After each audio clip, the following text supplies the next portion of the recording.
C'est l'heure de l'information sur Eden Télévision. Mesdames et messieurs, merci de nous rejoindre. Les titres de ce journal, nouvelle sortie médiatique de la plateforme électorale des organisations de la société civile devant les hommes des médias. Elle a cette fois-ci donné sa position sur les processus de révision constitutionnelle et du référendum. Compte rendu hebdomadaire de la police républicaine, le porte-parole de l'institution policière ce 19 juillet 2018 a encore fait le point des actions menées au cours de la semaine écoulée. Les détails, c'est bien dans ce journal. Et puis, installation d'une nouvelle commission antidopage dans la pétanque et des sports boules. Une cérémonie présidée par El Hadj Ibrahima Idrissou, président de la Confédération africaine des sports boules à Cotonou.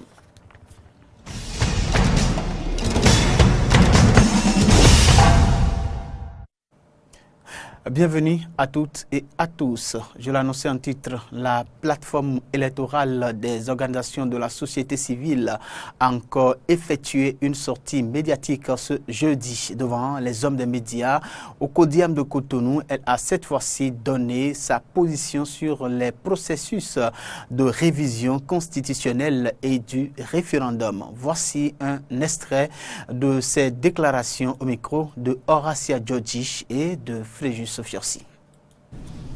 De la conduite du processus de révision de la Constitution telle que faite par voie parlementaire.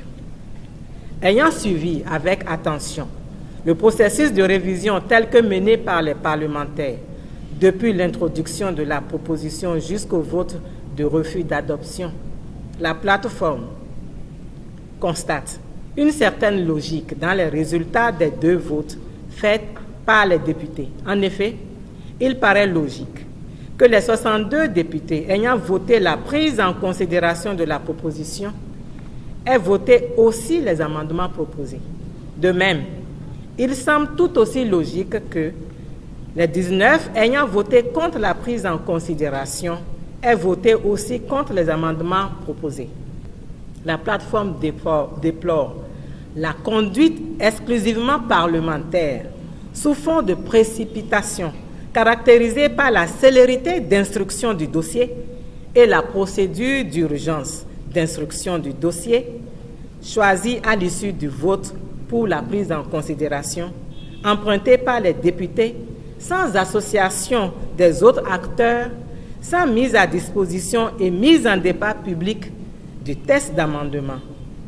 Une telle démarche est d'autant plus déplorée que les amendements proposés ne sont pas sans conséquence sur le dispositif électoral et démocratique hérité de la conférence des forces vives de la nation, du référendum et de quelques recommandations pour sa tenue paisible. La plateforme exhorte les acteurs politiques, tous les responsables des institutions concernées et le chef de l'État en particulier, à faire les choses dans les règles de l'art, afin que ce référendum soit pour tous et pour toutes un véritable moment de célébration et d'avancée de notre processus démocratique. Les responsables de la police républicaine ont exposé les résultats issus des opérations menées par les forces de l'ordre la semaine écoulée. Selon la présentation faite par le porte-parole de l'institution policière ce 19 juillet 2018, les actions menées sont réparties en 6 catégories, à savoir viol sur mineurs, cybercriminalité, cambriolage, vol, arnaque, escroquerie et trafic de nouveau-nés. Aristide Setin, Fiacre Voitan pour le compte rendu. La police républicaine continue ses croisades contre les hors-la-loi. Une opération musclée a permis aux forces de sécurité publique de mettre hors d'état de nuire une quinzaine de cybercriminels au cours des 7 derniers jours dans les départements de l'Atlantique et l'Ouémé. Dans l'Atlantique, sur renseignement, une équipe du commissariat de police de Godomé a interpellé 2 cybercriminels le dimanche 15 juillet 2018 à 6h30. Une perquisition à leur domicile a permis de découvrir 3 ordinateurs portatifs, 2 téléphones portables, des gris-gris et une somme de 6 130 000 francs CFA. Une enquête est en cours. Dans l'Ouémé, le samedi 14 juillet 2018, suite à une dénonciation, la brigade anticriminalité de Porto-Novo a interpellé 8 cybercriminels au quartier Dowa, Bago, tous de nationalité nigériane. Au total, 3 ordinateurs portatifs, 11 portables Android. Au cours du point de presse de ce 19 juillet 2018, le porte-parole de la police républicaine, le colonel Pascal Odeh-Louis, a fait cas du nombre de cambriolages déjoués sur toute l'étendue du territoire national. Dans le Zou, le vendredi 13 juillet 2018, le commissariat central d'Abomey et le commissariat d'arrondissement de Djegbe ont procédé à l'arrestation de 2 individus membres d'une bande spécialisée dans le cambriolage de boutiques, d'églises dans les communes d'Agmaïzou et d'Abomey. Un directeur d'école présumé auteur de viols sur mineurs et une Nigériane spécialisée dans l'achat de nouveau-nés, bébés nourrissons, tous dans le département de l'Ouémé, sont aussi tombés dans la nasse de la police républicaine. Dans l'Ouémé, 15 juillet 2018, le commissariat d'Akpo Miserete a interpellé un directeur d'école présumé auteur de viol sur une de ses écolières, une fillette de 11 ans. Une enquête est en cours. La direction départementale de la police républicaine de l'Ouémé a interpellé Dame Aniyanwu Blessing, de nationalité nigériane, spécialisée dans l'achat de nouveaux-nés, bébés nourrissons bien évidemment. Une fouille sommaire de la mise en cause a permis de constater qu'elle détenait sur elle une somme de 290 000 naira pour l'achat du dit nouveau-né et un trousseau pour la prise en charge de sa marchandise. Le secrétaire général de la police républicaine et porte-parole de l'institution policière, le colonel Pascal Odeh-Louis, a profité de cette rencontre hebdomadaire avec les professionnels des médias pour inviter les populations à plus de vigilance et demander à ces hors-la-loi de rebrousser chemin. Autre information dans ce journal du 19 au 21 juillet 2018 se déroule à Cotonou le Salon international des mines, des carrières et du pétrole Semika Bénin 2018. Ce salon regroupe plusieurs participants venus des pays d'Afrique et vise le partage d'expériences et la promotion des secteurs pétroliers et miniers du Bénin. C'est le ministre de l'eau et des mines Samou Seibou Adambi qui a procédé à l'ouverture de ce salon. Mouria Goua, Denis Marouya pour le reportage.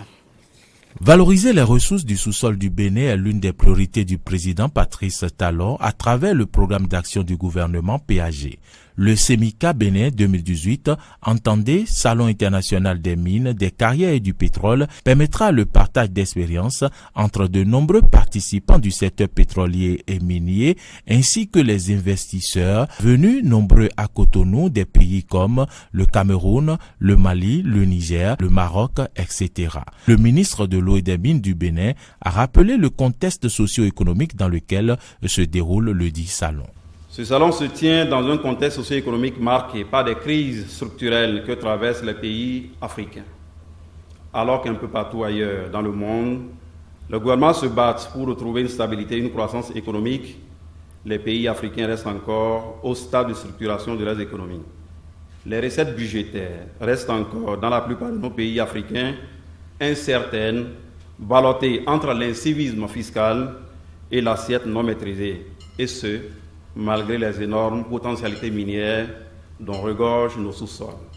Selon le ministre des Mines et des Carrières de Burkina Faso, les réflexions sur l'importance de la coopération minière sous-régionale lui fait penser au symbole du roi Guézo. Je cite, « Si tous les fils du royaume venaient, par leurs mains assemblées, boucher les trous de la jarre percée, le royaume serait sauvé. » Ramené au développement du secteur minier sous-régional, il s'agit d'une vision à la fois d'humilité, de sincérité, de prise de conscience, d'engagement stratégique et de solidarité. Cette devise, c'est enfin un appel à l'union et à la solidarité. Parce que si nous venions effectivement par nos cerveaux et nos mains assemblées, nous engager dans la réflexion et l'action commune pour promouvoir des solutions novatrices de coopération, chacun y gagnerait parce que chacun a des domaines où il peut exceller et constituer une courroie d'entraînement pour les autres et éviter ainsi que les uns aient à essayer de réinventer la roue là où d'autres ont des expériences réussies à partager. Ce rendez-vous du partage d'expériences est l'occasion pour Samou Seibou Adambi de repréciser à partir de certains constats que le Bénin regorge d'énormes potentialités minières et pétrolières. Des études poussées ont montré que les régions à l'est et à l'ouest du Bénin regorgent d'énormes réserves de pétrole et de mines de tout genre et des pierres précieuses et ornementales. Au vu de ces constats, il est fort difficile de convaincre nos compatriotes béninois que notre pays, bien que situé entre ces deux bassins pétroliers et miniers, n'arrive pas jusqu'à présent à valoriser ses réserves. Je reste donc convaincu, comme les autres pays, que le sous-sol béninois regorge d'énormes potentialités minières et pétrolières dont la mise en valeur n'est pas encore une réalité. Le SEMICA Bénin 2018 arrive donc à point nommé avec pour objectif principal le développement du partenariat public-privé dans les secteurs des mines et du pétrole.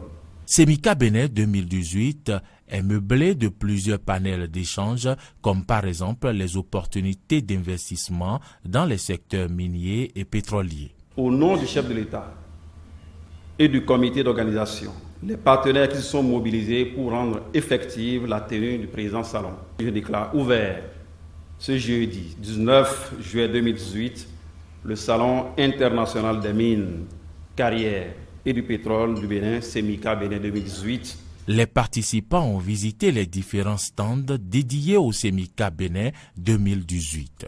Ce salon, qui se déroule comme par coïncidence dans une salle dénommée Madiba au lendemain de la célébration du Mandela Day, promet certainement des retombées bénéfiques pour le Bénin. Il faut dire que parmi les nombreuses personnalités présentes à cette cérémonie, quelques-unes ont livré leurs impressions sur la tenue de ce salon. On va les écouter au micro de la même équipe de Eden Télévision. Nous présentons à ce salon d'abord l'état des lieux de la cartographie géologique et de la cartographie minière du pays. Nous faisons aussi l'état des lieux de la recherche minière et la recherche pétrolière. Et nous présentons aux investisseurs qui sont invités et qui sont déjà présents ici à Cotonou pour participer à ce salon international du SEMICA Bénin. Nous leur présentons toutes les potentialités et toutes les opportunités d'investir dans le domaine des mines et dans le domaine du pétrole au Bénin. Ensuite, nous leur montrons le cadre juridique et institutionnel qui aujourd'hui est un cadre alléchant, un cadre attractif parce que les codes miniers et pétroliers du Bénin sont en cours de révision pour rendre ces deux codes-là très flexibles et très, disons, intéressants pour les investisseurs.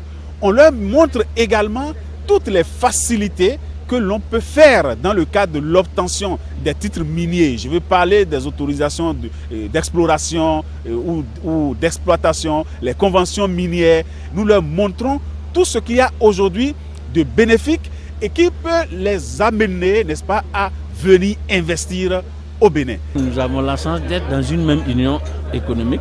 On fait déjà beaucoup de trucs dans les autres secteurs. Dans l'énergie, on fait beaucoup de, de projets ensemble, des projets communautaires ensemble. Tu vois, les interconnexions entre nos États. Donc au niveau de l'énergie, quand même, c'est un acquis.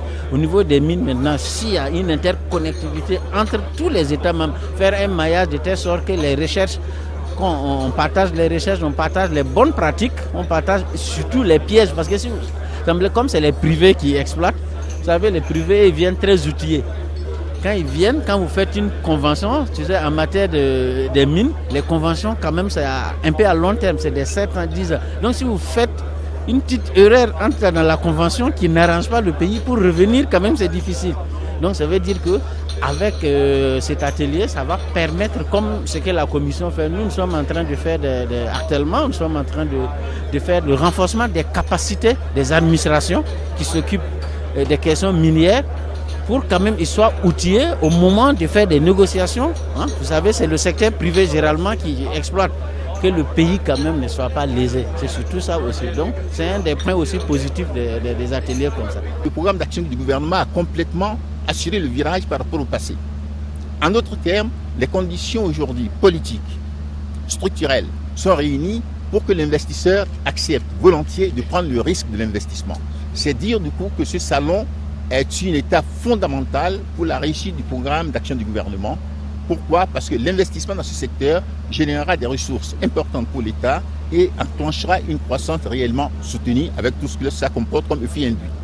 Cela dit, mon expérience, je la mettrai bien sûr à la disposition des partenaires qui sont là et que je remercie au passage. Ils sont venus très nombreux, des ministres, des opérateurs économiques, nationaux bien sûr, mais surtout internationaux, qui maintenant croient fortement à la destination Bénin.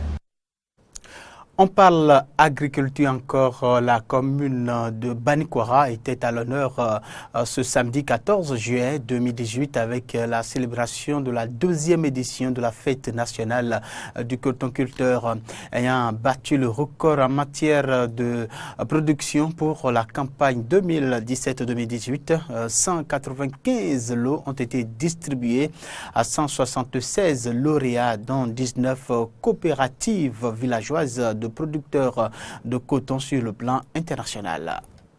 Bien sûr, le plan national. Antoinette Sabo pour le compte rendu.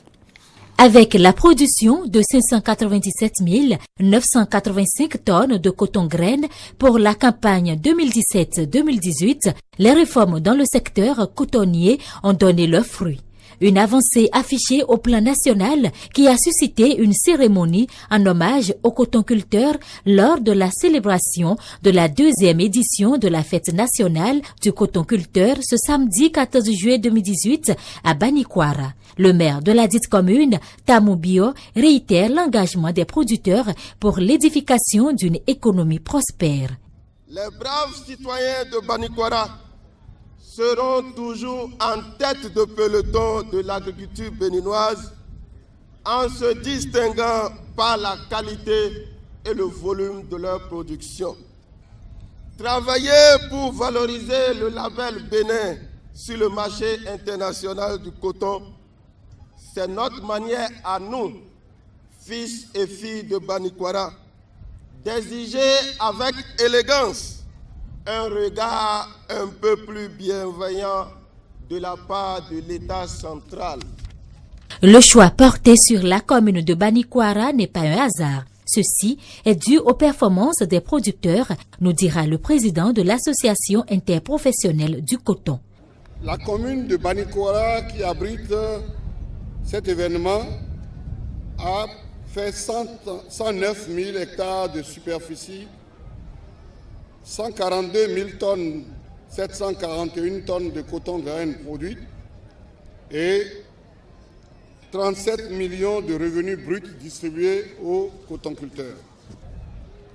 La campagne 2018-2019 est déjà très avancée et il me plaît de rappeler à chacun de nous la nécessité de poursuivre et de renforcer les actions contribuant à la restauration du statut humique des sols. Appliquer une dose optimale de fumure minérale et observer le calendrier de traitement phytosanitaire. satisfait des résultats obtenus au cours de la campagne cotonnière 2017-2018, le ministre de l'Agriculture, Gaston Dossoui, revient sur quelques chiffres. 530 135 hectares de superficie emblavée contre 306 808 hectares réalisés en 2015-2016, soit 73% d'augmentation. Nous avons récolté 597 985 tonnes de coton-graine contre 269 222 tonnes en 2015-2016, soit 222% d'augmentation. Nous sommes passés de 877 kg par hectare en 2015-2016 à 1128 hectares en 2017-2018. Au terme de cette célébration, 195 lots ont été distribués à 176 lauréats, dont 19 coopératives villageoises de producteurs de coton. Il s'agit essentiellement de 19 tracteurs, 16 motoculteurs, 16 kits solaires et 141 motos. Et puis en bref, le comité d'organisation des manifestations du 1er août au Bénin a rendu public le plan de circulation dans la ville de Cotonou durant donc la période du 27 juillet au 1er août 2018. Certains carrefours et certains axes routiers donc seront fermés à la circulation. Il s'agit notamment des endroits en rouge qui ceinturent donc la place de l'Étoile Rouge, comme les carrefours à Gontikon, Bégamé 2, Okpeoloa et Las, Carrefour Gontikon, Carrefour Mosquée Zongo. Les usagers de Cotonou sont priés alors de respecter ce plan de circulation. Et puis, dernière information avant de mettre un thème à ce journal, c'est le sport. La sous-commission anti-dopage a été investie par El Hadj Ibrahima Idrissou, président de la Confédération africaine des sports boules et le secrétaire permanent de l'organisation régionale de lutte contre le dopage zone 2 et 3 à Léo Issifou. Je vous propose donc de suivre le compte rendu de cette cérémonie d'investiture. La Confédération africaine de sport boule dispose désormais d'une sous-commission anti-dopage. La cérémonie d'installation du président de cette sous-commission s'est déroulée ce jeudi au siège de la Confédération africaine de sport boule et en présence du secrétaire permanent de l'organisation anti-dopage Afrique zone 2 et 3. On ne peut pas organiser les Masters désormais, quelle que soit la compétition que la Confédération africaine va organiser. En Afrique, et si c'est initié par la Fédération internationale de pétanque et jeux provençal ou la Fédération mondiale des sports boules, on passera toujours, nos athlètes passeront par la commission anti-dopage. C'est de cela qu'il s'agit. La lutte contre le dopage maintenant tire vers l'éducation. Au début, c'était, n'est-ce pas, la sensibilisation, les contrôles en compétition, les contrôles hors compétition. Maintenant, l'Agence mondiale anti-dopage veut axer, n'est-ce pas, son effort sur l'éducation, sur la sensibilisation.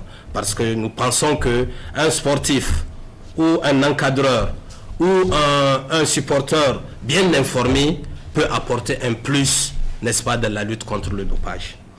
Et c'est le Béninois Émile Messan, agrégé en chirurgie générale, biologiste de sport et neurologue, qui a été sélectionné pour présider cette commission conformément aux décisions issues de la réunion du bureau exécutif de la Fédération internationale de pétanque et jeux provençal les 5 et 6 avril 2018 à Paris. Émile Messan est bien connu des milieux sportifs depuis plus de 25 ans. Il prend des engagements pour la réussite de sa mission. Nous allons nous mettre à l'œuvre très tôt. Nous allons être l'appendice de l'organisation régionale antidopage et de concert avec le comité international de lutte antidopage, nous allons élaborer notre plan de formation qui consistera même a élaboré des brochures pour rappeler à toutes les fédérations nationales africaines les stratégies pour ne pas tomber dans ce pétrin. Par ailleurs, nous allons mettre à la disposition de toutes les fédérations les produits qui sont contre-indiqués dans le dopage. Il faut préciser que la mise en place de cette sous-commission antidopage fait partie des préalables pour l'organisation des Masters de pétanque de décembre prochain au Bénin et de toute autre compétition internationale de sport boule en Afrique. Eh bien, vous l'avez compris, c'est la fin donc de ce journal sur Eden Télévision. Merci de l'avoir suivi et merci également de votre fidélité renouvelée à Eden Télévision. Au revoir.